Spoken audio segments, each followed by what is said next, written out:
ಜನಾರ್ದನ ಪೂಜಾರಿ ಅವರು ಪತ್ರಿಕಾಗೋಷ್ಠಿಯಲ್ಲಿ ಹೇಳಿದರು, ಮುಂದಕ್ಕೆ ಈ ರಾಷ್ಟ್ರದಲ್ಲಿ ಭ್ರಷ್ಟಾಚಾರ ನಿರ್ಮೂಲನವಾಗಿರ್ತಕ್ಕಂಥ ರಾಷ್ಟ್ರ ನಿರ್ಮಾಣ ಆಗಬೇಕಿದ್ರೆ ನರೇಂದ್ರ ಮೋದಿ ಪ್ರಧಾನಮಂತ್ರಿ ಆಗಬೇಕು ಅಂತ ಜನಾರ್ದನ ಪೂಜಾರಿ ಅವರು, ನಮ್ಮೆಲ್ಲ ಹಿರಿಯರು ಗುರುಗಳು, ಈ ರಾಜ್ಯದ ಈ ಜಿಲ್ಲೆಯ ಒಬ್ಬ ಆದರ್ಶ ರಾಜಕಾರಣಿ ಹೇಳಿದರೆ ಇವತ್ತು ಈ ದೇಶದಲ್ಲಿ ಜನರ ಸಂಕಲ್ಪಗಳು, ಈ ದೇಶದ ರಾಜಕಾರಣಿಗಳ ಸಂಕಲ್ಪಗಳು, ಈ ದೇಶದ ವಿರೋಧ ಪಕ್ಷದ ಸಂಕಲ್ಪ, ಈ ದೇಶದ ಮತದಾರನ ಸಂಕಲ್ಪ, ಈ ರಾಷ್ಟ್ರದ ರಾಷ್ಟ್ರಭಕ್ತನ ಸಂಕಲ್ಪ, ಈ ರಾಷ್ಟ್ರದ ಭಾರತೀಯ ಜನತಾ ಪಕ್ಷದ ಕಾರ್ಯಕರ್ತನ ಸಂಕಲ್ಪ ಏಕೈಕ ಒಂದೇ ಒಂದು ಆಗಿದೆ, ಅದು ನರೇಂದ್ರ ಮೋದಿ ಪ್ರಧಾನಮಂತ್ರಿ ಆಗಬೇಕು, ಜಗದ್ಗುರು ಭಾರತ ನಿರ್ಮಾಣ ಆಗಬೇಕು.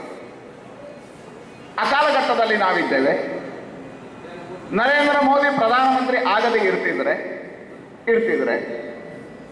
ಈ ದೇಶದ ಮೇಲೆ ಭಯೋತ್ಪಾದಕರು ಆಕ್ರಮಣ ಮಾಡಿ 40 ಜನರನ್ನು ಕೊಂದಾಗ ವಿಮಾನ ಯುದ್ಧದ ಮುಖಾಂತರ ಪಾಕಿಸ್ತಾನದ ಒಳಗೆ ನಮ್ಮ ಸೈನಿಕರು ಹೋಗ್ತಿದ್ರಾ ಅನ್ನುವ ಪ್ರಶ್ನೆಗಳು ಉದ್ಭವ ಆಗುತ್ತೆ. ಮನಮೋಹನ್ ಸಿಂಗರ ಕಾಲಘಟ್ಟವನ್ನು ನೋಡಿ, ಎಲ್ಲಾದರೂ ನರೇಂದ್ರ ಮೋದಿ ಪ್ರಧಾನಮಂತ್ರಿ ಆಗದೇ ಇರ್ತಿದ್ರೆ ಯುದ್ಧ ಕೈದಿಯಾಗಿರ್ತಕ್ಕಂಥ ಕ್ಯಾಪ್ಟನ್ ಅಭಿನಂದನ್ ಭಾರತಕ್ಕೆ ಬರ್ತಿದ್ರಾ ಪ್ರಶ್ನೆಗಳು ಉದ್ಭವ ಆಗುತ್ತೆ. ಎಲ್ಲಿಯಾದರೂ ನರೇಂದ್ರ ಮೋದಿ ಪ್ರಧಾನಮಂತ್ರಿ ಆಗದೇ ಇರ್ತಿದ್ರೆ ಬೆಳ್ತಂಗಡಿಯ ಶಾಸಕರಾಗಿರ್ತಕ್ಕಂಥ ಹರೀಶ್ ಪೂಂಜಾ ಅವರು 14,000 ಜನರಿಗೆ ಅನಿಲದ ಭಾಗ್ಯವನ್ನು ಕೊಡ್ತಿದ್ರ? ಹಾಗಿದ್ರೆ ಈ ದೇಶದಲ್ಲಿ ಅನಿಲ ಭಾಗ್ಯವನ್ನು ಮನೆ ಮನೆಗಳಿಗೆ ತಲುಪಿಸಿರುವ ಪ್ರಧಾನಮಂತ್ರಿ ಇದ್ರೆ ಅದು ನರೇಂದ್ರ ಮೋದಿ. ಮನೆಯಲ್ಲಿ ಬಡವರಿಗೆ ಮನೆಗಳನ್ನು ಕಟ್ಟಿಕೊಟ್ಟಿರುವ ಪ್ರಧಾನಮಂತ್ರಿ ಇದ್ರೆ ನರೇಂದ್ರ ಮೋದಿ. ಸ್ವಚ್ಛ ಭಾರತ ಮುಖಾಂತರ ಶೌಚಾಲಯ ನಿರ್ಮಾಣ ಮಾಡಿದ್ರೆ ನರೇಂದ್ರ ಮೋದಿ. ಆಯುಷ್ಮಾನ್ ಭಾರತ ಮುಖಾಂತರ ನಮ್ಮೆಲ್ಲರ ಆರೋಗ್ಯದ ಚಿಂತನೆ ಮಾಡಿರುವ ಪ್ರಧಾನಮಂತ್ರಿ ನರೇಂದ್ರ ಮೋದಿ. ಹಾಗಾಗಿ ದೇಶದ ಜನರ ಆಂತರಿಕವಾಗಿರ್ತಕ್ಕಂಥ ಚಿಂತನೆಗಳಿದ್ದಾವೆ. ಮತ್ತೊಮ್ಮೆ ನರೇಂದ್ರ ಮೋದಿ.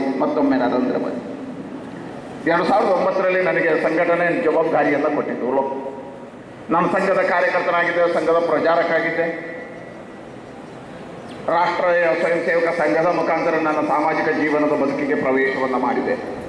ಸಂಘ ನನಗೆ ಸಂಸ್ಕಾರವನ್ನು ಕೊಟ್ಟು, ನಾನು ಸಂಘದ ಪ್ರಚಾರಕ್ಕಾಗಬೇಕಿದ್ರೆ, ಸಂಘದ ಶಾಖೆಗೆ ಹೋಗಬೇಕಿದ್ರೆ ನಾನು ಯಾವತ್ತೂ ಕನಸುಗಳನ್ನು ಕಂಡಿಲ್ಲ. ಲೋಕಸಭಾ ಸದಸ್ಯನಾಗ್ತೇನೆ. ಸಂಘ ಹೇಳಿರುವ ಜವಾಬ್ದಾರಿಗಳ ಆಧಾರದಲ್ಲಿ ನಾನು ಸಂಘಟನೆಯ ತಾಲೂಕು ಕಾರ್ಯವಾದ, ಪ್ರಚಾರ ಕಾರ್ಯ ತಾಲೂಕು ಕಾರ್ಯವಾದ, ಹಣ್ಣು ಧರ್ಮ ಜಾಗೃತಿ ಜವಾಬ್ದಾರಿ ಮತ್ತು ಭಾರತೀಯ ಜನತಾ ಪಾರ್ಟಿಯ ಪ್ರಧಾನ ಕಾರ್ಯದರ್ಶಿ ಆಗುವುದು. ಆ ಹಿರಿಯರ ಅಪೇಕ್ಷೆ ಮೇರೆಗೆ ನಾನು ಭಾರತೀಯ ಜನತಾ ಪಾರ್ಟಿಯ ಪ್ರವೇಶವನ್ನು ಮಾಡಿದೆ. ಆ ನಂತರ ಹೇಳಿದ್ರು 2009ರಲ್ಲಿ ಚುನಾವಣೆಗೆ ನಿಂತೆ.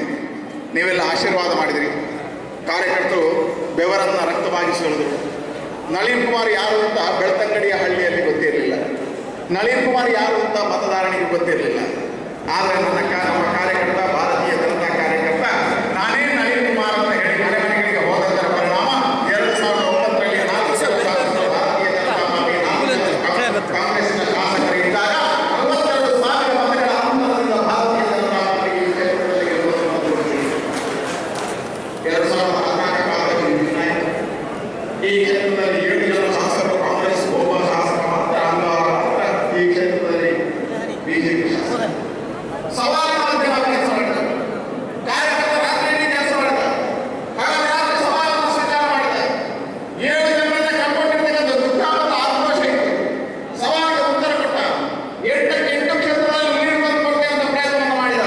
ಅದರ ಪರಿಣಾಮ 2014ರಲ್ಲಿ ಭಾರತೀಯ ಜನತಾ ಪಾರ್ಟಿ 1.5 ಲಕ್ಷದ ಮತದ ಅಂತರದಿಂದ ಗೆಲ್ಲಿದ್ದು 7 ಶಾಸಕರಿಗೆ 1 ತಂದುಕೊಳ್ಳಲಾಯಿತು. ಇವತ್ತು ಬಹಳ ಒಳ್ಳೆಯ ವಾತಾವರಣದಲ್ಲಿದೆ. ಹರೀಶ್ ಪೂಂಜಾರಂತ ಯುವ ನಾಯಕರಿಂದ ರಾಜೇಶ್ ನಾಯಕರಂತ ಹಿರಿಯರವರೆಗೆ ನಮ್ಮ ಶಾಸಕರು ಭದ್ರವಾಗಿ 7 ಕ್ಷೇತ್ರದಲ್ಲಿ ಹೊಂದಿದ್ದೇವೆ. ಉಳ್ಳಾಲದ ಕ್ಷೇತ್ರದಲ್ಲಿ ಅವರು ಹೇಳಿದ್ದಾರೆ, ಈ ಬಾರಿಯ ಚುನಾವಣೆಯಲ್ಲಿ ನಾವು ನಿಮಗೆ ಲೀಡನ್ನು ತಂದುಕೊಡ್ತೇವೆ. ಮುಂದಿನ ಚುನಾವಣೆಯಲ್ಲಿ ಉಳ್ಳಾಲವನ್ನು ನಾವು ನೀಡಿದ್ದೇವೆ. ಭಾರತೀಯ ಜನತಾ ಪಾರ್ಟಿ ಯಾಕೆ ಉಲ್ಲೇಖ ಮಾಡಿದೆ?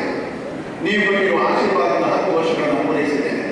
2009ರಿಂದ 2014ರವರೆಗೆ ಮನಮೋಹನ್ ಸಿಂಗರ ಕಾಲಘಟ್ಟದಲ್ಲೂ ನಾನು ಲೋಕಸಭಾ ಸದಸ್ಯನಾಗಿದ್ದೆ. ಕಾಡಿ ಬೇಡಿ ದೊಡ್ಡ ಬಂದ ಹಣ ನಮ್ಮ ಜಿಲ್ಲೆಗೆ ಕೇವಲ 4,000 ಕೋಟಿ ಬಂತು. ಇವತ್ತು ನಾನು ಎದುರು ಹೇಳಬಲ್ಲೆ. ಅಂಕಿ ಅಂಶಗಳನ್ನು ಪತ್ರಿಕೆಗಳ ಮುಖಾಂತರ ಕೊಟ್ಟಿದ್ದೇನೆ.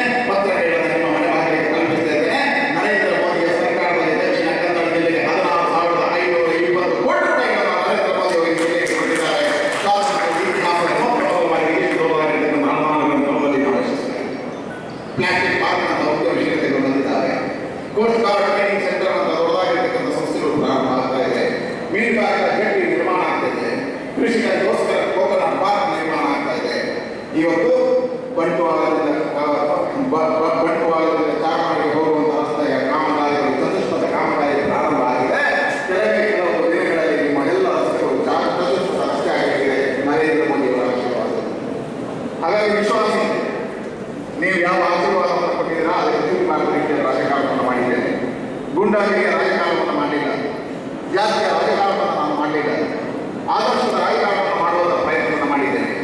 ನೀವು ಕೊಟ್ಟಿರುವಂಥ ಆಶೀರ್ವಾದಕ್ಕೆ ಸಿಗಬಾರದಕ್ಕೆ ನಾನು ಯಾವತ್ತೂ ಹೇಳಿಲ್ಲ.